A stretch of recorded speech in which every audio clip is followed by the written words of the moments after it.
Herkese merhaba arkadaşlar, kanalıma hoş geldiniz. Bugün sizlerle birlikte Valorant'ta yediğiniz banı, yani anakart banı yediyseniz veya herhangi bir ban yediyseniz, 3. parti yazılım vesaire ban yediyseniz kalıcı olarak kaldırıyoruz. Bilgisayarınızda Valorant oynayabiliyorsunuz arkadaşlar. Bunu size tamamen ücretsiz nasıl yapılabilir anlatacağım arkadaşlar. Bunun için 3 program, bir tane de dosya lazım. Tarama yapabilirsiniz. Hiçbirinde virüs yok. Sadece green dosyasını virüs olarak tanımlayabilir. Çünkü bu dosyayla sistem dosyalarını değiştirebiliyoruz. Seri numaralarını değiştireceğimiz için bunu virüs olarak tanımlayabilir. Evet, şimdi bunları indirmek için arkadaşlar açıklamaya link koyacağım. O linke tıklayabilirsiniz. Linke tıkladıktan sonra böyle bir ekran geliyor arkadaşlar. Tabii ki reklamlı link koydum. Ben de gelir sağlayabilmek için. Burada continue diyorsunuz. Açılan sekmeyi kapatıyorsunuz. Tekrar continue diyorsunuz. Sonra burada robot olmadığınızı doğruluyorsunuz. Reklam geliyor. Kapatıyoruz. Şimdi burada doğrulamayı yaptıktan sonra arkadaşlar bizi yönlendiriyor. 8 saniye bekleyelim diyor.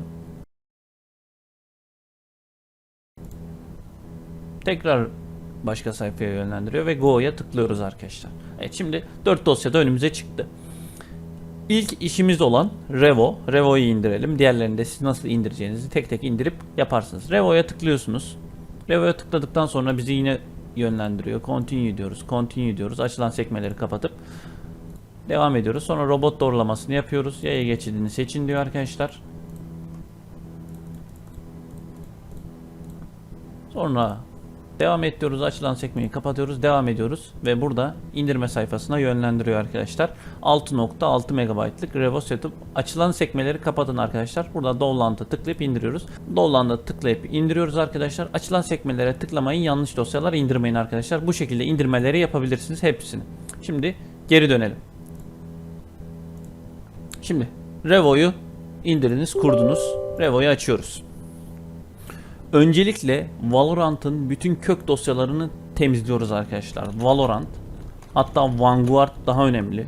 Valorant'ı sildikten sonra Vanguard'ı da kontrol edin. Sil diyorsunuz arkadaşlar. Yükleme noktası yarat butonu var ya, onu kaldırıyorsunuz. Kalıcı olarak bütün dosyalarını temizliyorsunuz Vanguard'ın arkadaşlar. Tamam, temizledik. Daha sonra bilgisayarıma, belgelerimin kısmına geliyorsunuz. Orada Riot'la alakalı herhangi bir dosya varsa siliyorsunuz. Daha sonra bilgisayarım kısmına geliyorsunuz. Orada Riot'la, Valorant'la alakalı herhangi bir dosya varsa tamamını siliyorsunuz. Bunları yaptık arkadaşlar. Bunları yaptık arkadaşlar. Şimdi bilgisayarı bir yeniden başlatıyorsunuz. Evet, bilgisayarı yeniden başlattınız. Revo ile her şeyi sildik. Şimdi ikinci programımız Hard Disk Serial Number değiştirme programı. Onu açıyoruz. Kesinlikle yönetici olarak açıyoruz arkadaşlar. Çok önemli. Yönetici olarak çalıştırın. Daha sonra seri numaranız bu şekilde gelir. Burada sonundaki iki haneyi veya bir sayıyı değiştirebilirsiniz arkadaşlar. Sadece A, B, C, D, E, F harflerini kullanabilirsiniz. Sayı 0 ile 9 arası fark etmiyor. Örneğin 52, 51 yaparsınız arkadaşlar. Ben değiştirmiştim zaten daha önce. Orijinal seri numaram değil. Change yapıyorsunuz arkadaşlar. Buradan evet diyorsunuz ve close'a basıyorsunuz. Hard disk numaranız değiştirilmiştir. Şimdi MAC adresimizi değiştireceğiz. Bu da zaten verdiğim linkte var. TMAC. Onu da kurup yönetici olarak çalıştırıyorsunuz. Yönetici olarak çalıştırdıktan sonra arkadaşlar bize MAC adresi verecek. Şimdi kendimin orijinal MAC adresi görükmemesi adına burada bazı yerlere sansür koyacağım arkadaşlar. Daha sonra buradan Ethernet'e tıklıyorsunuz. Daha sonra buradan Random MAC adres butonu var. Ona tıklıyorsunuz ve sol altta Change Now'a tıklıyorsunuz arkadaşlar ve yeni MAC adresiniz tanımlanıyor.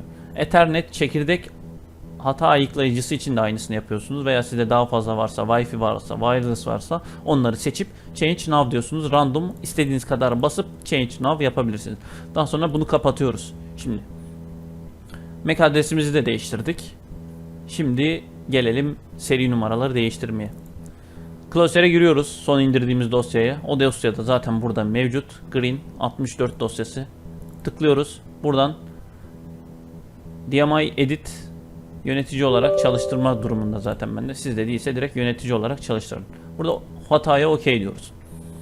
Sonra BIOS'a tıklıyoruz. BIOS'ta tüm bilgileriniz var arkadaşlar. BIOS'ta değiştireceğimiz bir şey yok. Geçiyoruz. Sistem kısmına geliyoruz arkadaşlar. Burada seri numarası kısmına çift tıklıyoruz. Ve buraya rastgele, ben random yapmışım zaten. Siz de istediğinizi yapabilirsiniz.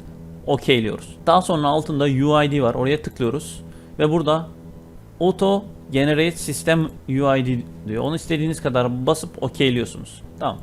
Sonra Base'e geliyorsunuz. Base'de serial number'ını değiştiriyorsunuz. Geçiyorsunuz. Sisteme geliyorsunuz. Serial number'ını değiştiriyorsunuz. Geçiyorsunuz. Processing'e gelip serial number'ı değiştiriyorsunuz. Geçiyorsunuz. Change boş geçiyoruz. Geçtik. Boş alanları geçiyoruz. Onboard'u geçiyoruz. OM'de string kısmını değiştiriyoruz. Random yapmışım yine. Sisteme geliyoruz. Random string kısmını random yapmışım. Sonra diğerlerini geçiriyoruz. Geçtik, boş, geçtik, boş. Siz de burada uncon veya A ile başlayan bir klasör olabilir. Ona bastığınızda program hata verip kapatır. O zaman diğerlerini tekrar yapın. Ona tıklamayın. Onu yapmanıza gerek yok. Boş alanlarda geçiyoruz. Hata vereni de yapmıyoruz. Uncon'a geçtik. Boş ve end boş. Hepsini yaptık şimdi. Hepsini değiştirdik arkadaşlar. Rastgele yaptık. Daha sonra arkadaşlar buradan anakart modelimizi kopyalayabiliriz sistem kısmından. Bunu yaptık mı? Hepsini random yaptıktan sonra update deyip ola tıklıyoruz ve hepsini değiştiriyoruz arkadaşlar. Yani güncelleniyor ve hepsinin seri numarası değişmiş oluyor. Bitmedi. Şimdi en kritik nokta. Hepsinin seri numarasını değiştirdik, kaydettik ve şimdi bize anakartımızın modeli lazım. Anakart modelinizi kopyalıyorsunuz arkadaşlar. Şimdi burada bank kaldırmada bütün 4 işlemi yaptık. MAC adresimizi, kaldırmamızı, hard diskimizi, green dosyamızı yaptık. Şimdi anakart modelimiz lazım bize. Anakart modelinizi öğrenmek için arama kısmına DX diag yazabilirsiniz arkadaşlar. Girdikten sonra arkadaşlar buradan direkt sistem kısmında sistem modeli B450MH benimki. Onu kopyalayacağım şimdi arkadaşlar. B450MH. Chrome'a giriyoruz. Anakart modelinizi yazıyorsunuz. Mesela B450MH BIOS Update yazıyoruz arkadaşlar. Ve orijinal sitesi Gigabyte çıkıyor buraya. Buraya geldiğimizde driverları gösteriyor. Biraz aşağı indiğimizde bize BIOS'a yönlendirir. Şimdi sizin BIOS'unuzda hangi sürüm varsa örneğin benimkine tekrar gelelim DXDiag'dan.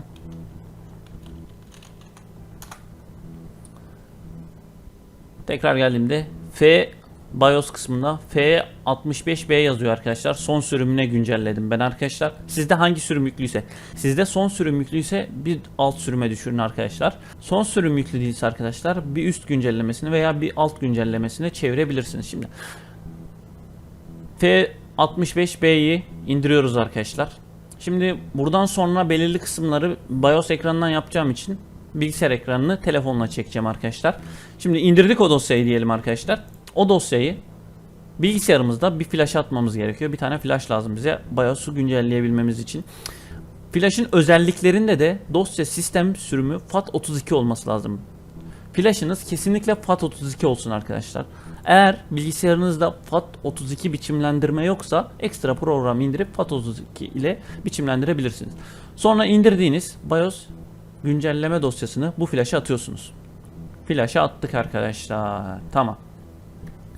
Şimdi BIOS güncelleme ekranına geçiyoruz arkadaşlar. Bilgisayarımız açılırken, flash'ımız bilgisayara takılıyken, anakarta takılıyken bilgisayarı yeniden başlatacağız. Şimdi End tuşuna basıyoruz. Klavyemizde End tuşu. Şimdi telefonda göstereceğim. Oraya geçiyoruz. Evet arkadaşlar, bilgisayarımız açılırken Delete tuşunun yanındaki End tuşuna basıyoruz sürekli. End tuşu var burada, bakın gördüğünüz üzere Del tuşunun yanında birkaç kere basıyoruz ve bizi Q-Flash yani flash bellekle BIOS güncelleme ekranına gönderiyor. Burada BIOS'u update diyoruz. Ve burada arkadaşlar sol tarafta yüklediğimiz dosya yani güncelleme dosyasını tıklayıp güncellemeyi başlatıyoruz ve BIOS'umuzu yükseltiyoruz. Güncelleme tamamlandıktan sonra zaten otomatik olarak bilgisayarı yeniden başlatır arkadaşlar. Evet arkadaşlar, BIOS'umuzu güncelledik şimdi. Ben zaten güncellemiştim. Size göstermek için BIOS ekranına tekrar geçtim. Telefonla çekim yaptım. Şimdi BIOS'umuzu güncelledikten sonra arkadaşlar Green dosyasına tekrar giriyoruz ve yönetici olarak çalıştırıyoruz Green dosyamızı. Okeyliyoruz. Şimdi BIOS'u güncelledikten sonra arkadaşlar buradaki seri numaralar ve UID kısımları hepsi değişmiştir. Hepsini tekrar randomluyoruz arkadaşlar. Hepsini tekrar randomlayarak istediğiniz gibi kaydedebilirsiniz. Şimdi bunları yaptıktan sonra arkadaşlar hepsini tekrar göstermiyorum, zaten anladınız artık. Bunları hepsini tek tek değiştirin. Örneğin serial numarasını değiştirin, UID'yi değiştirin. Bunları yaptıktan sonra arkadaşlar, hepsini yaptıktan sonra arkadaşlar buradan Team ekimiz burada başlat çubuğunda aktif olması gerekiyor arkadaşlar. Aktif değilse bilgisayarınızda onu da yönetici olarak çalıştırın. Bilgisayarınızda tekrar açık kalsın. Çünkü Mac banı yediyseniz, Mac adresiniz ban yediyse bunun çalışıyor olması gerekiyor arkadaşlar. Çalıştırdıktan sonra arkadaşlar çarpıya basıp kapatırsanız zaten burada altta gözüküyor, aktif şu an çalışıyor. Şimdi arkadaşlar her şey tamamlandı. Bilgisayarımızı bir kere yeniden başlatıyoruz arkadaşlar. Çünkü bütün seri numaralarımızı, hard disk seri numaralarımızı, Valorant dosyalarını kaldırdık. Seri numaralarımızı değiştirdik. MAC adresimizi değiştirdik. Bilgisayarımızın BIOS'unu güncelledik. Şimdi bilgisayarı yeniden başlatıp Valorant'ı kuruyoruz arkadaşlar. Valorant'ı kurduktan sonra yeniden başlattığımızda MAC adresini değiştirme programını açık tutun, yani açık tutmayı unutmayın. Sonra Valorant'ı kurduk. Bir daha yeniden başlattıracak. Çünkü Vanguard kurduk bilgisayara. Vanguard kurduğumuz için bilgisayara yeniden başlatacağız. Tekrar yeniden başlattığımızda tekrar bunu yönetici olarak çalıştıracağız. Bu çalışırken Valorant'ı açacağız. Tamam. Ban kalkmıştır. Valorant'a girdiniz. Ancak şöyle bir hata alabilirsiniz.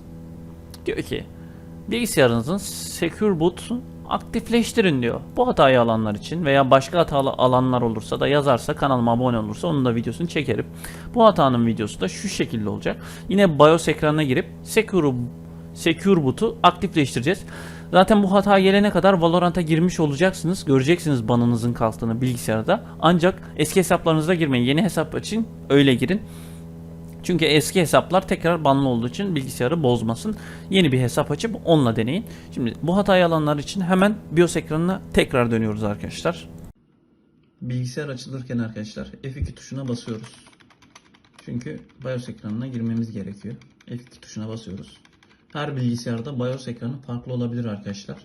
Benim BIOS ekranımda sisteme ve BIOS kısmına geldiğimde burada GSM Support, bu sizde bulun. GSM Support kısmını bulun ve bunu devre dışı bırakın. Daha sonra burada Secure Boot kısmı var. Bu Secure Boot kısmını aktifleştirmeniz gerekiyor. Bunu enable yaptığınızda aktifleştiriyor ve altında aktif yazmanız lazım. Bu custom'u etkinleştirin ve key kısmından arkadaşlar key oluşturun. Burada aktif kısmı oluşur. F10'a basın ve bundan sonra Secure Boost'umuz aktifleştirilmiş olacak ve Valorant'a düzgün bir şekilde girmiş olacağız. Evet, o hatayı alanlar için o hatayı da giderdik arkadaşlar. Başka hata alanlar varsa yorumlara yazsın, onunla ilgili video çekerim. Şimdi bu Secure Boost'u aktifleştirdiğimizi veya kapalı veya açık olduğunu öğrenmek için arama yerine sistem bilgisi yazıp girebilirsiniz. Ben de burada hazır var, direkt tıklayacağım. Sistem bilgisi yazın, girin. Daha sonra burada arkadaşlar güvenli ön yükleme durumu açık yazar. Gördüğünüz üzere açık. Ben bundan sonra Valorant'a rahatlıkla girip oynayabilirim. Arkadaşlar sizden ricam bu tarz videolar için kanalıma abone olmanız veya açıklamaya BIP20 kripto para adresimi bırakıyorum. Bana destek olmak isterseniz, gerçekten parayla satılan bu sistemi herkes herhangi bir oyunda ban yediğinizde bunu kullanabilirsiniz. Bu sistemi tamamen ücretsiz size sunuyorum. Bu kanalda da bu tarz videolar istiyorsanız abone olursanız arkadaşlar sizin istediğiniz tarzda videolar hazırlarım arkadaşlar. Ve destek olmak isterseniz BIP20 kripto adresimde bırakıyorum. Aldığınız hataları da yorumlara yazarsanız elimden geldiğince cevap vermeye çalışırım. Normalde böyle bir video çekmezdim. Çekme sebebime gelirsek, Valorant haksız yere bana ban attı. 3. parti. Ban yeme sebebim de bilgisayarımda Valorant oynarken virüs bulaşmış. Virüsten dolayı ban yemişim ve bunu kaldırmayacaklarını söylediler. Daha sonra başka bir bilgisayar satın aldım. O bilgisayarla Valorant oynarken bu sefer ana hesabım küfürden ban yedi. 1 yıl. Sonra banım açıldı. Hiç küfür etmememe rağmen şikayet aldığım için, yani oyuncular şikayet ettiği için ban yedim. Ve Valorant, bakın bu yaşadığım hiçbir durumda gerçek insan ilgilenmedi benimle. Hepsinde bot cevap verdi. Hepsinde de ulaşmaya çalıştım. Hepsinde sorunu açıklamaya çalıştım. İlgilenmediler. Bot koymuşlar.